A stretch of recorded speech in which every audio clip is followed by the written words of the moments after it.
Hello student, welcome to my YouTube channel Rohit academy. Student, आज हम इस वीडियो में आप लोगों को बताएंगे क्लास 9th का आप लोगों का सब्जेक्ट है सामाजिक विज्ञान, यानी कि विषय आप लोगों का सामाजिक विज्ञान है। कक्षा 9 का ये वार्षिक परीक्षा है, 2000 वार्षिक परीक्षा का पेपर है 2024 का, बिल्कुल वायरल पेपर है जिसका कोड है आपका GM02 है।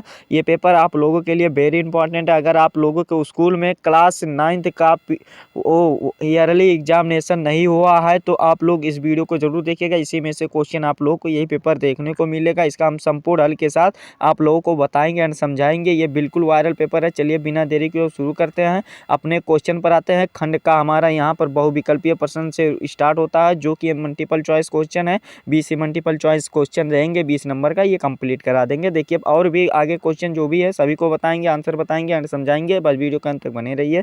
चलिए बिना देरी के शुरू करते हैं। पहला क्वेश्चन हमारा पर यहाँ पर है कि रूस में खूनी रविवार की घटना कब हुई थी, यानी कि जो रूस में खूनी रविवार की घटना हुई थी वो कब हुई थी। तो हमें यह बताना। हमारा ऑप्शन दिया गया 1914 ईस्वी में, 1904 ईस्वी में, और 1905 ईस्वी में, 1906 ईस्वी में, 1917 ईस्वी में। तो आप लोगों को बता दें जो रूस में खूनी रविवार की घटना कब शुरू हुई थी, तो वो आप लोगों का 1905 ईस्वी में हुई थी, यानी कि 22 जनवरी आप लोगों का 1905 ईस्वी को शुरू हुई थी। और हमारा बा वाला ऑप्शन राइट हो जाएगा। ठीक, फिर अगला क्वेश्चन देखिए क्या दिया गया है कि समाजवाद का जनक कौन था, यानी कि समाजवाद का जनक कौन था। तो ये कार्ल मार्क्स थे, यानी कि बा वाला हमारा ऑप्शन राइट हो जाएगा। ठीक, फिर अगला क्वेश्चन देखिए क्या दिया गया है कि संथाल परगना में ब्रिटिश शासन के विरोध विद्रोह का नेता कौन था। तो कौन था, इसका जो राइट आंसर हो जाएगा सिद्धू था, यानी कि हमारा बा वाला ऑप्शन राइट हो जाएगा। ठीक, यानी कि बा वाला ऑप्शन राइट हो जाएगा। फिर अगला क्वेश्चन देखिए, वेरी इंपॉर्टेंट है। जितना भी क्वेश्चन बता रहे हैं सभी आप लोगों के वो ईयरली एग्जामिनेशन के लिए इंपॉर्टेंट है, वार्षिक परीक्षा के लिए। चौथा क्वेश्चन पूछा गया, चाय के बागानों पर काम करने वाला समुदाय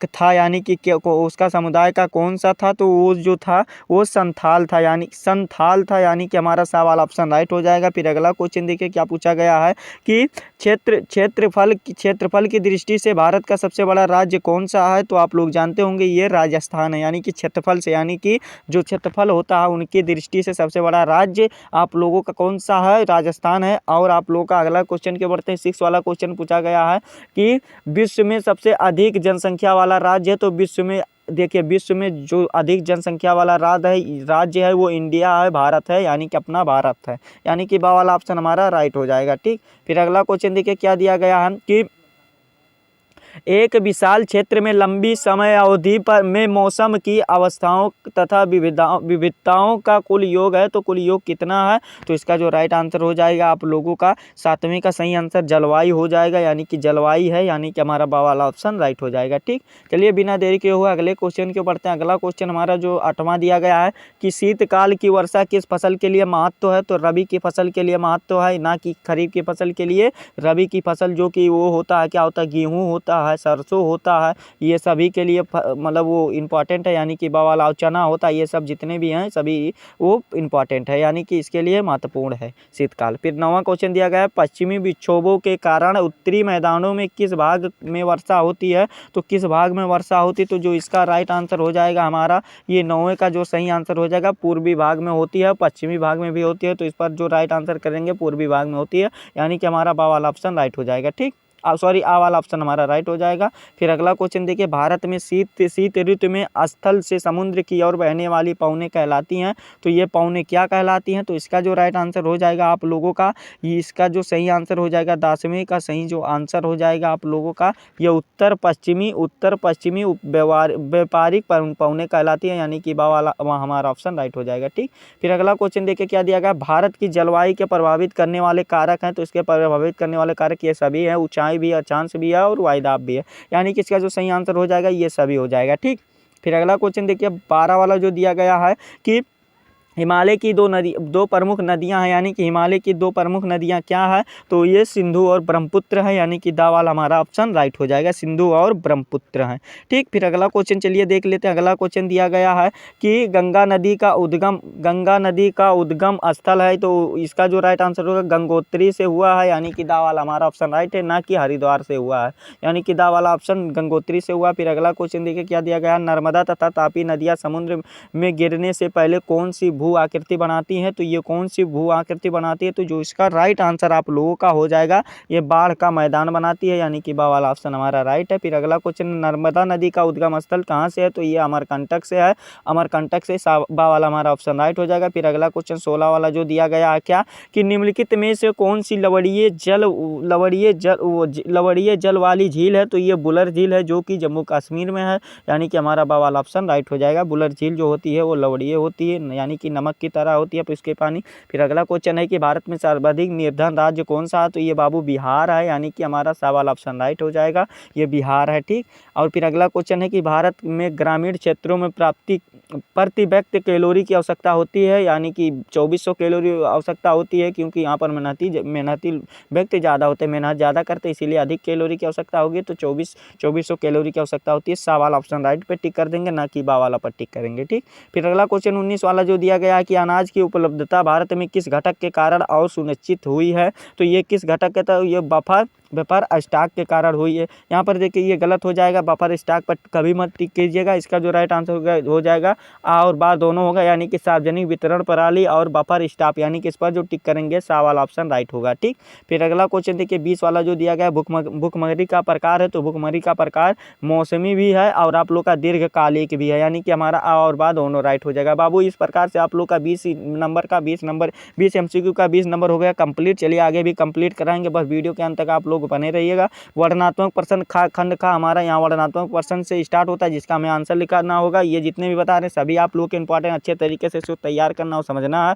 देखिए लघुत्तरीय प्रश्न दिया गया क्या, 4 नंबर का क्वेश्चन दिया गया। पहला क्वेश्चन दिया गया है कि क्या आप मानते हैं कि हरित क्रांति ने भारत को खाद्यान्न में आत्मनिर्भर बना दिया है? तो कैसे बना दिया है? तो हाँ बना दिया है। तो आप लोग बना करके लिख दीजिएगा। 4 नंबर का क्वेश्चन, अगर आपको ऊपर वाला नहीं आ रहा तो अथवा करके भी दिया गया, यानी कि ऑफर आप लोग के दिया गया और करके कि फ्रांसीसी क्रांति अथवा वाला जो क्वेश्चन है कि फ्रांसीसी क्रांति के नतीजों पर समाज के किन समूहों को निराशा होगी? तो आप लोग इसको वाला बता दीजिएगा। जो आपको आएगा उसको अच्छे तरीके से तैयार कर लीजिएगा और लिख दीजिएगा, 4 नंबर मिल जाएगा। फिर अगला क्वेश्चन दूसरा जो दिया गया है, भारत की जलवायु को प्रभावित करने वाले कौन से कारक हैं? यानी कि निम्न कारक हैं। 4 नंबर का क्वेश्चन, इसका आंसर हो जाएगा निम्न कारक है। तो आप लोग बता दीजिएगा, 4 नंबर कंप्लीट हो जाएगा। और अगर आप लोग को नहीं आता तो अथवा करके भी दिया गया है कि हिमालय तथा प्रायद्वीपीय नदियाँ के मुख्य अंतर स्पष्ट कीजिए। तो अंतर स्पष्ट कीजिए, तो आप लोग बता दीजिएगा। ये पश्चिम की ओर बढ़ती है, ये पूर्व से, यानी कि ये पश्चिम से पूर्व की ओर बढ़ती है और ये पूर्व से पश्चिम की ओर बढ़ती है। यही आप लोग अंतर बता दीजिएगा, 4 नंबर कंप्लीट हो जाएगा। अच्छे तरीके से इसको कंप्लीट कर लीजिएगा, तैयार कर लीजिएगा, ठीक। फिर अगला क्वेश्चन देखिए,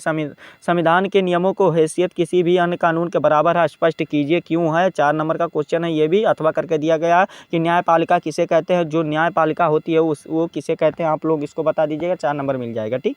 फिर अगला क्वेश्चन देखिए, आसान सभी क्वेश्चन दिया गया, बस आप लोग अच्छे तरीके से तैयार करना है और आप लोगों का 70 में 70 नंबर यहाँ से कंप्लीट हो जाएगा, ठीक। फिर जो चौथा क्वेश्चन पूछा गया है कि भारत में निर्धनता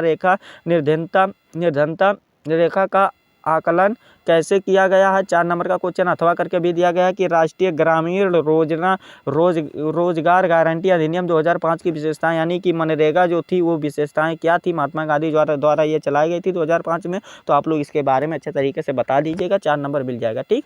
ये लघु उत्तरीय प्रश्न थे और जो दीर्घ उत्तरीय प्रश्न है इसको भी बता देते हैं, अच्छे तरीके से तैयार कर लिए। 5वां क्वेश्चन है कि समाजवाद से क्या तात्पर्य है? समाजवादी किस प्रकार से परिवर्तन चाहते हैं? 6 नंबर का क्वेश्चन अथवा करके दिया गया। फ्रांस की क्रांति कब हुई थी? तो ये 1789 ईस्वी में हुई थी, यानी कि 1789 ईस्वी में हुई थी। तो ये आप लोग जानते हैं। इस क्रांति के विश्व पर किस प्रकार प्रभाव पड़ा? तो ये बहुत ही असरदायक प्रभाव पड़ा। तो आप लोग इसी प्रकार से बना करके लिख दीजिएगा, ठीक। बहुत ही बुरा प्रभाव पड़ा। आप लोग अच्छा प्रभाव पड़ा तो बता दीजिएगा, बुरा प्रभाव पड़ा तो बता दीजिएगा। आप लोग इसका आंसर तैयार कर लीजिएगा, वेरी इंपॉर्टेंट क्वेश्चन है। और जो 6 वाला क्वेश्चन दिया गया है कि शीत ऋतु की अवस्था एवं उसकी मुख्य विशेषताएं बताइए। 6 नंबर का ये भी क्वेश्चन अथवा करके दिया गया है क्या, कि किसी देश की अर्थव्यवस्था के लिए नदियां महत्वपूर्ण क्यों है? आप लोग बताइए, तो नदियां क्यों महत्वपूर्ण है। 6 नंबर ये भी कंप्लीट हो जाएगा। फिर अगला क्वेश्चन, दक्षिण अफ्रीका में रंग भेद प्रणाली के विरोध संघर्ष के बारे में संक्षेप में बताइए। 6 नंबर का ये भी क्वेश्चन है, इसमें भी अथवा करके दिया गया, यानी कि आप लोगों को ऑफर इसमें भी करके दिया गया। इसमें जो दिया गया मूल अधिकार से क्या आशय है? वर्तमान संदर्भ में अभिव्यक्ति की स्वतंत्रता के अधिकार पर आलोचनात्मक विवेचना कीजिए। तो इसको वाला भी बता दीजिएगा। फिर अगला क्वेश्चन 8वां दिया गया है कि आयु संरचना जन्म दर और मृत्यु दर को परिभाषित करें। 6 नंबर का क्वेश्चन अथवा करके इसमें भी दिया गया है कि भारत के अंतरायज निर्धनता में विभिन्नता के कारण बताइए, तो इसको वाला भी कर लीजिएगा। यही आप लोग का वो वर्णनात्मक प्रश्न थे। और जो आप लोग का मानचित्रकार वाला है 10 नंबर का, ये भी कंप्लीट कर लो तुरंत अभी। देखो क्या है नवा क्वेश्चन जो दिया गया आ वाला में, भारत का मानचित्र पर दर्शाना है, यानी कि 5 नंबर का क्वेश्चन है।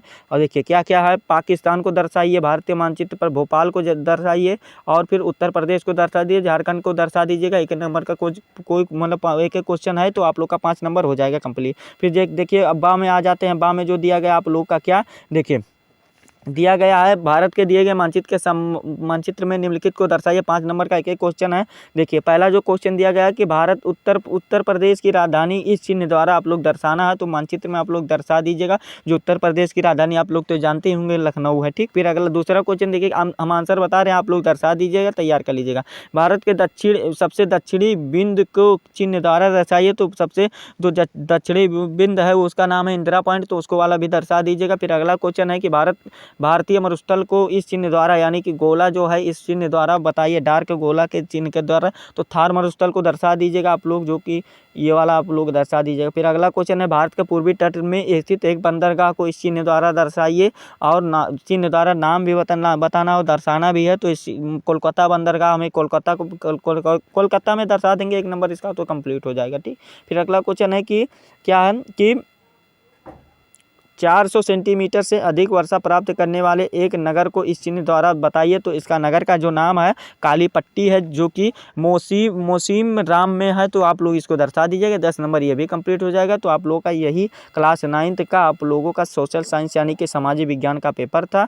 ये आप लोगों के वेरी इंपॉर्टेंट है, और आप लोग का 70 में 70 अगर आप लोग इतना तैयार कर लेते हैं तो 70 में 70 नंबर कंप्लीट हो जाएगा। ठीक, तो आप लोगों का यही पेपर था हमारा। ये वीडियो आप लोगों को कैसा लगा कमेंट करके जरूर बताइएगा। अगर आप हमारे चैनल पर नए हैं तो चैनल को सब्सक्राइब कर दीजिएगा, बेल आइकन को भी दबा दीजिएगा। और इस वीडियो को क्लास 9th के जितने भी स्टूडेंट हैं उनके पास अधिक से अधिक जरूर शेयर कर दीजिएगा, पहुंचा दीजिएगा शेयर करके। और चलिए मिलते हैं नेक्स्ट वीडियो में नेक्स्ट टॉपिक के साथ। तब तक के लिए जय हिंद, जय भारत, वंदे मातरम।